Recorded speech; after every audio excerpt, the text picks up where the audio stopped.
Hello and welcome back to the Daily Refresh.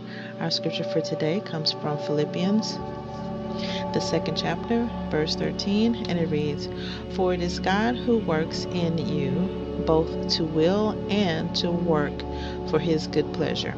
So we know that everything that we do should be guided by God because we're aligned with Him, we're abiding in Him.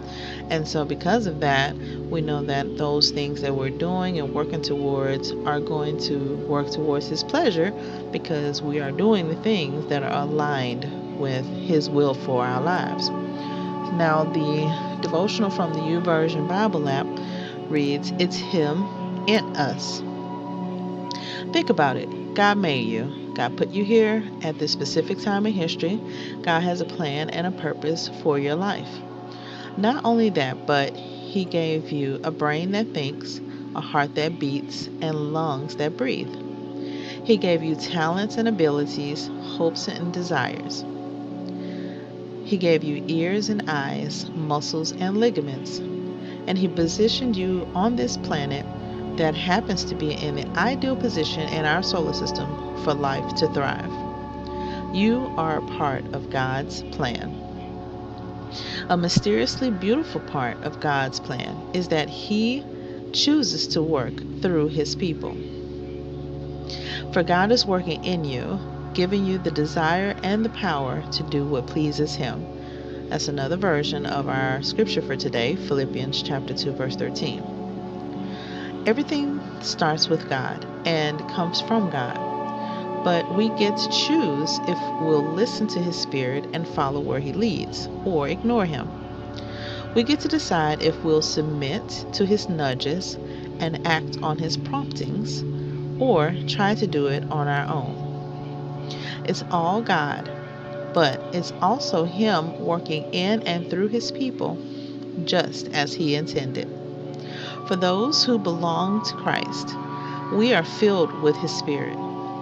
We are no longer slaves to sin or to this world.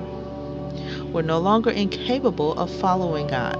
Instead, He gives us new dreams and desires, thoughts and power, and a heart of compassion instead of selfishness. So, if an idea pops into your mind about blessing or encouraging someone else, don't dismiss it. If you suddenly have a burning desire to share His message, to serve others, to give generously, or to shine His love, pay attention.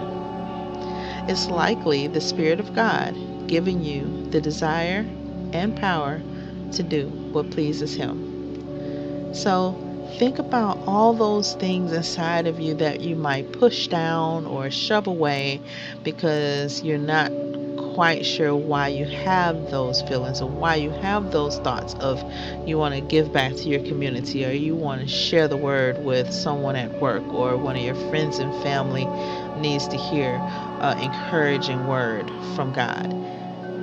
Embrace those because that's the Spirit of God working in you to do those things that please Him. So continue to work with that and continue to let it lead and guide you. Until tomorrow, God bless you. I hope that you enjoy what I'm doing. If so, consider liking and subscribing and sharing with someone else. Thank you so much.